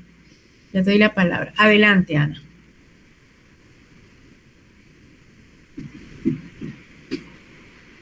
Ana, ¿querías hablar? ¿O no? No, fue que sin querer. Ok. Ajá, Edgardo, adelante. Ok, profesora, mire. En el lenguaje gramatical, por ejemplo, yo utilicé, para ver si estoy bien, lenguaje gramatical, puse una palabra clave. De varias palabras clave voy a utilizar una sola, ¿verdad? Y puse una metáfora como parte del lenguaje gramatical. ¿Está bien eso? Ya va, estás diciendo que la palabra clave, acuérdate que la palabra clave es lo que ya hicimos en la parte 4A. Claro, cómo se sí. escribe, por ejemplo, cómo se escribe por ejemplo, si estás trabajando con el Nuevo Testamento, tu palabra estará en griego. Si estás en el Sí, Antiguo, tu palabra estará en hebreo, ¿verdad? sí, Tú de las sí. dos palabras vas a seleccionar una Ok, sola, ¿ok? ok. Tu palabra Esa clave. es palabra clave. Y luego vas a utilizar un elemento gramatical que tú quieras, ¿ok? Un elemento gramatical. Si no lo encuentras, no tienes, consideras que no es relevante, tú te vas a tu recurso literario. Recurso literario, que es lo que ya hemos visto: paralelismo, lenguaje figurado, símil, metáfora, Porque por metonimia. eso es lo que, ya, profesora, eso es lo que le quería decir. Yo puse en lenguaje y gramática, puse la palabra clave, ya la tengo, y puse una metáfora como la parte gramatical. No, ya me lo aseguró. Era que tenía una Ok, duda. Sí, ok, ya, chévere, ya. chévere, chévere. Ok, tranquilo, tranquilo. Entonces, vamos a ver aquí. Entonces, recurso literario, ya vimos, pues, y en esta de significado original del pasaje, estaríamos hablando de la parte 5, ¿ok? La parte 5 como tal. En este caso, bueno, acá se resume un poco la manera como él interpretó su significado original, cuáles son los elementos importantes para poder comprender el pasaje, ¿ok? Y él lo esquematizó de esta manera. Es libre como ustedes lo pueden hacer. Hay otro ejemplo también, que lo vamos a ver ahorita, y al final una lámina, que en este caso la lámina número 10, influencia del género literario en la interpretación. Entonces, bueno, él consideró el contexto del autor, el contexto de lo que se habla allí, su propósito, el propósito del autor, todo esto. Recuérdense que el género literario nos va a ayudar a nosotros, si es profecía, si es poesía, si es relato, si es ley. Eso nos va a ayudar a nosotros a comprender la implicación espiritual que tiene el tema para nosotros, pues, para ellos en aquella época y para nosotros también. Entonces, por eso es importante que nosotros prestemos atención a cómo influye el género literario en la interpretación del pasaje. Entonces, bueno, en este caso, él colocó aquí, considera el contexto de Cristo, el contexto de Lucas como evangelista, pensar verticalmente. Eso lo vimos cuando estudiamos los evangelios. El propósito de Lucas, 100% hombre, y evangelio dirigido a los griegos. Entonces él hace unas explicaciones allí de lo que es pensar horizontalmente, ¿ok? Y bueno, sus comentarios que él extrajo de su trabajo, pues, ¿ok? Pero cada quien lo hace como lo tiene en su trabajo. Y una sola lámina. Aplicación actual del pasaje, en este caso lo dijo, no lo escribió, lo dijo con sus palabras, lo tenía y lo leyó, pues. Lo puedes leer también. Todos van a tener 10 minutos para exponer, máximo 12 minutos, pero la idea es que sea a 10 minutos, porque estamos hablando de 11 o 12 láminas. Entonces, bueno, aquí él colocó esto, pero bueno, la idea es que no vamos a hacer un ciclo de preguntas y respuestas, no vamos a hacer un ciclo, no una plenaria, no podemos hacer una plenaria con cada presentación, porque si no, haríamos vigilia. Vamos a hacer una persona que va a hacer un comentario breve por cada exposición, uno de ustedes que yo le voy a decir que esté en la clase y le voy a decir que haga un comentario. ¿Ok? Y eso es todo lo que es la exposición. Vamos a pasar rápidamente a ver el otro modelo de la exposición que tenemos aquí en el Classroom. A ver, buscar acá. Semana 17, están los modelos de exposición, este que acabamos de ver ahorita, y ahora viene que es basado en un libro profético, El siervo sufriente de Isaías 55. Bueno, aquí vamos a ver este modelo también. En este caso, fíjense que la alumna colocó el título, el mismo título que aparece en la Biblia, ¿ok? El mismo título. Hay por allí algo en hebreo que ella colocó. El pasaje, como lo ven acá, el pasaje también. Ella colocó una foto del autor del libro. Es válido también. Fíjense que aquí colocó una lámina con explicaciones acerca del autor, ¿ok? Y el contexto del pasaje. También una sola página también, ¿ok? Contexto del pasaje, bueno, aquí ella habla en 3 párrafos, algo muy general también, y ella, en el trasfondo, ella considera que la parte religiosa era una parte importante en su pasaje. Por eso tomó la religión. Fíjense lo que les estaba comentando. De todos los trasfondos de la parte 3 va a tomar uno solo. Ustedes también van a tomar uno solo. Un solo tipo de trasfondo. Si es el político, si es el cultural, si es el económico, si es el social. Palabra clave del pasaje, ella habla de un verbo, uno solo, colocó igualito como lo hizo en la parte 4A. Número strong, palabra original, es válido también, es válido. ¿Sí? La idea es que no es un retrabajo, es copiar y pegar en mis láminas. Montar tus láminas es ir viendo lo que ya has hecho y lo vas montando. ¿Ok? Entonces aquí, esta es la lámina 6, una sola palabra, en este caso fue expiación. La parte de gramática, una sola lámina también. Ella utilizó el paralelismo antitético. Bueno, como todo libro profético, siempre hay poesía. Y en este caso, paralelismo de tipo antitético. La segunda línea o estrofa dice lo opuesto de la primera. Y ella, bueno, ya allí utilizó su imagen también, es válido, y explicó la idea 1, la opuesta a la idea 2. Y entonces explicó allí en qué consistía ese paralelismo antitético. El resumen original del pasaje viene siendo la parte 5. También poco pequeñitas las letras, pero el modelo está bien sencillito. ¿Okay? ¿Cómo influye el género literario en la interpretación moderna del pasaje? En una sola lámina también. ¿Ok? ¿Y cuál es una enseñanza de este pasaje para los cristianos de hoy en día? Se puede poner allí, también lo puedes leer sin ponerlo.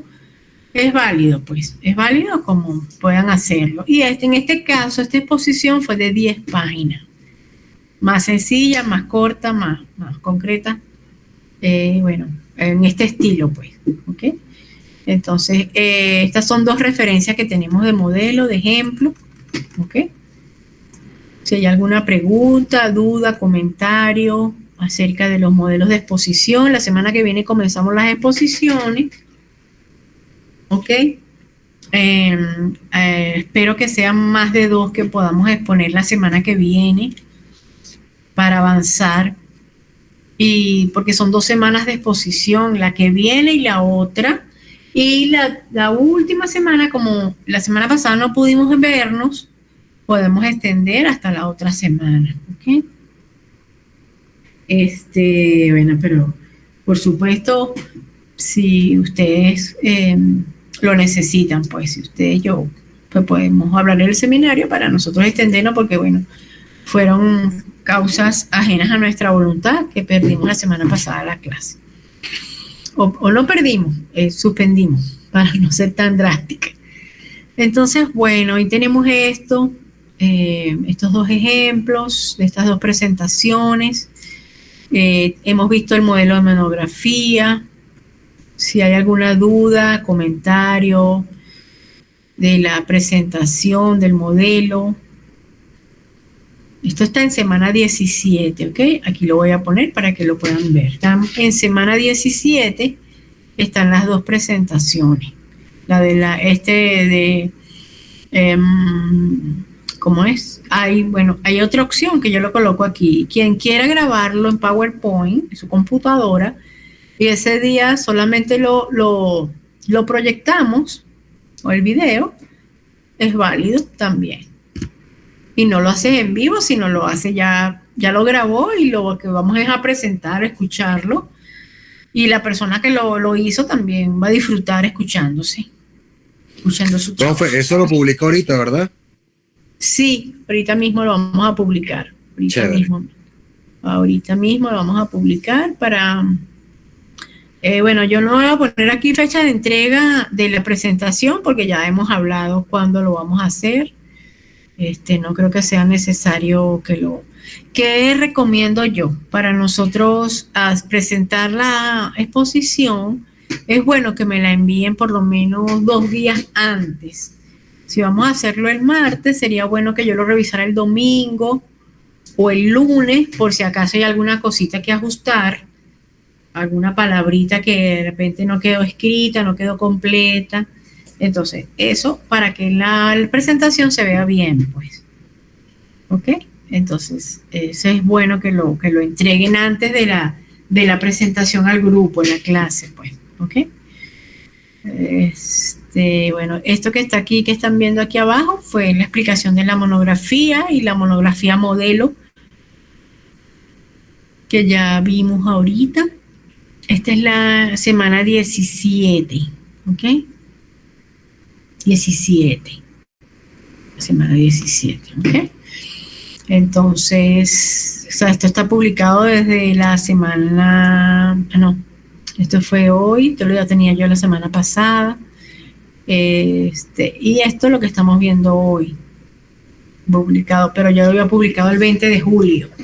Lo explicamos, fue hoy porque era para la semana pasada. ¿Ok?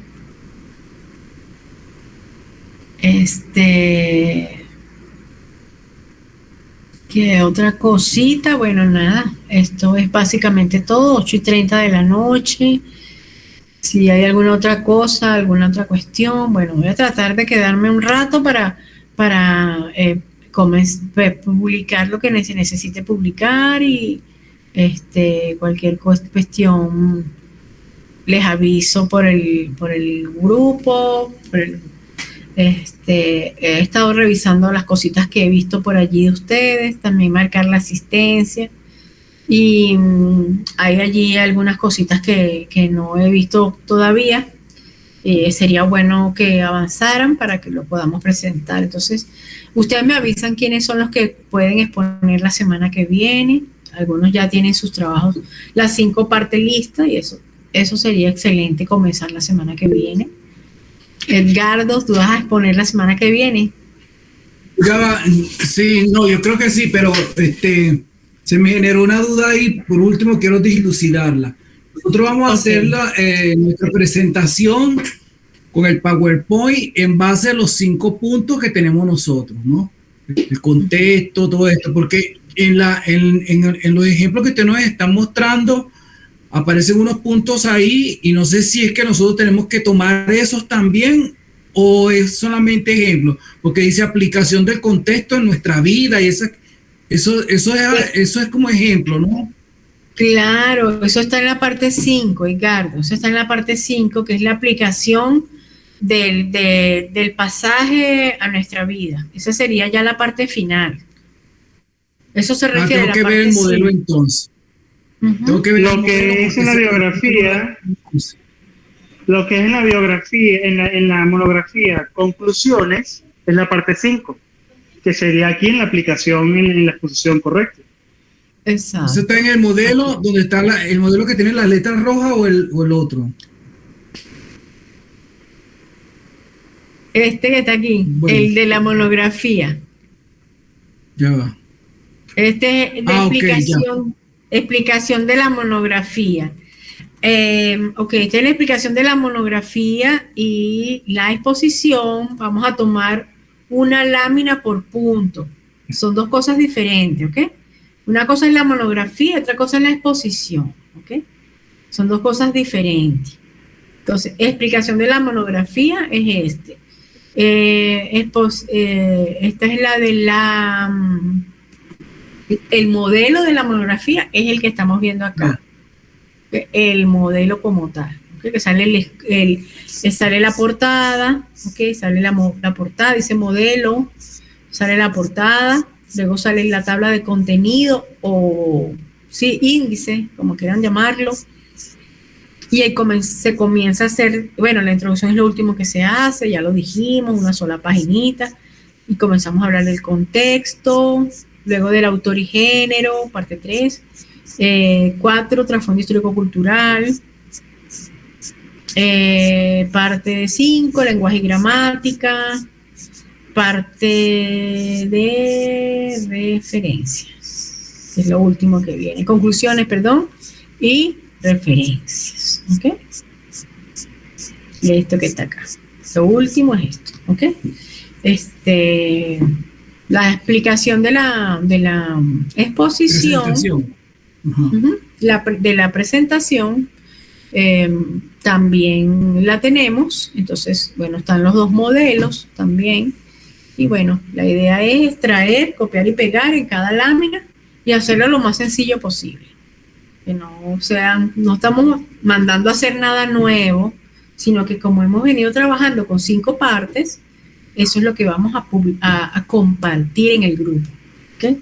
El que quiera hacerlo como tipo video y presentarlo no más de 10 minutos, es válido también. Que haga su cuestión y se comparte, lo puede presentar esa persona, me lo mandan a mí, yo lo comparto como hacemos con los videitos y eso, y también es válido, ¿ok? Entonces, bueno, ahora sí vamos a despedirnos. Hemos tenido una excelente noche de revisión de estos archivos. Y bueno, le damos muchas gracias al Señor porque Él es fiel, Él es bueno. Señor, gracias te damos por esta noche, gracias por esta oportunidad que nos das en que nos hemos reunido como hijos tuyos, alumnos, estudiantes, para nosotros también ya ir dándole forma a esto para poderlo compartir aquí en el trabajo que se ha hecho a lo largo del semestre. Quiero pedir una bendición especial por cada una de las familias aquí representadas en este grupo de estudiantes, sus vidas, sus ministerios, sus trabajos, las situaciones familiares, las situaciones de salud. Te queremos pedir por la hija de Frangeli, que tuvo este accidente y va a ser operada, Dios mediante, el día de mañana. Te pedimos que tú pongas tu mano sanadora sobre su niña, que se puedan conseguir los recursos que se necesita para la intervención de su brazo. Señor, que tú, mi Dios, ve sabiduría a los médicos, los cirujanos, y que todo pueda estar en tu control, y que pongas paz en nuestra hermana Frangeli, Señor. También te pedimos por todas aquellas situaciones personales, familiares, Señor, que hemos rogado a ti para que tú, Señor, en tu gran misericordia, intervengas, Señor, respondas nuestras oraciones, y porque eres un Dios fiel que no solamente escucha, sino que respondes a nuestras oraciones. Te pedimos que bendigas a cada uno de mis hermanos estudiantes acá, en su tiempo de estudio, en su tiempo de trabajo, en sus ministerios, y que este tiempo dedicado a ti se multiplique en grandes bendiciones para ellos y su familia. Te lo pido en el nombre de Jesús. Amén. Adelante, Edgar. Bueno, quería aprovechar para compartirles a todos